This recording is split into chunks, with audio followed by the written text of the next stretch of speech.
Have you ever noticed that your breathing changes when you're stressed? So shallow, rapid breaths often tell your body that you're in danger, even when you're not. What if I told you with just a few minutes every single day of deep breathing, you could lower your cortisol by literally up to 50%, according to the Journal of Endocrinology? Welcome if you're new to my channel. My name is Dr. Erica Steele. I'm a board certified naturopathic doctor. I hold 7 degrees in my field, all in the natural healthcare space.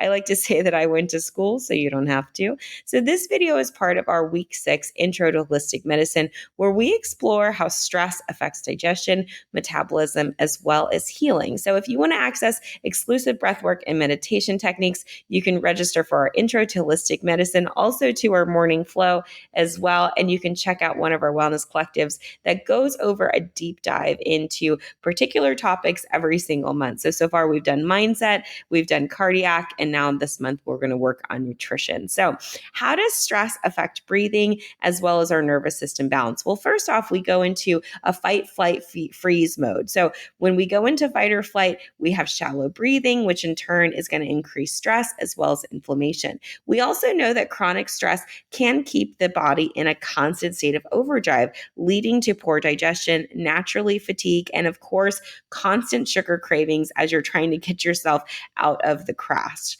So we want to really begin on looking at the science of conscious breathing. So breath work actually stimulates the vagal nerve, which regulates our fight and flight and rest and digest. So we want to begin to move our bodies from this fight or flight state into more of this rest and digest state. So we're going to activate that using slow, deep, rhythmic breaths to really activate that parasympathetic nervous system and get us in rest and digest. So some of the various guided meditations, I do all kinds of different meditation styles from active to passives, but we're going to go over 3 different ones, pretty much 3 of, I don't know if I would say my favorites, but 3 that I go to. So the first one is box breathing. So this is very simple. It's fours.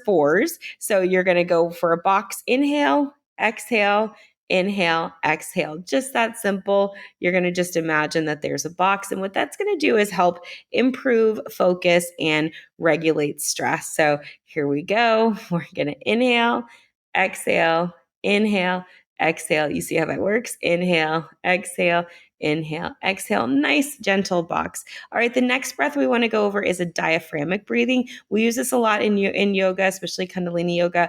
It does enhance digestion as well as metabolism. So think breath of fire, where you're in and out through your nose, and really deep pumping with your abdomen. So all that pumping is that deep diaphragmic breathing. The other one is alternate nostril breathing. Again, I love this one, this Kundalini meditation. There's one it's a meditation to prevent breakout, and you just clasp your hands, rest them here, and then you rotate nostril to nostril for about 3 to 5 minutes. And this balances the nervous system and reduces anxiety fairly quickly. So meditation techniques are really necessary for emotional balance. I know for me, I try to stay proactive instead of reactive. So I do it first thing in the day to really set the tone for my day. We know that meditation can rewire your brain for better stress resilience. And so just a 5-minute guided meditation practice every day can really help you on your track to learning how to live holistically, naturally, but also having mastery over your stress, your metabolism, and your food choices.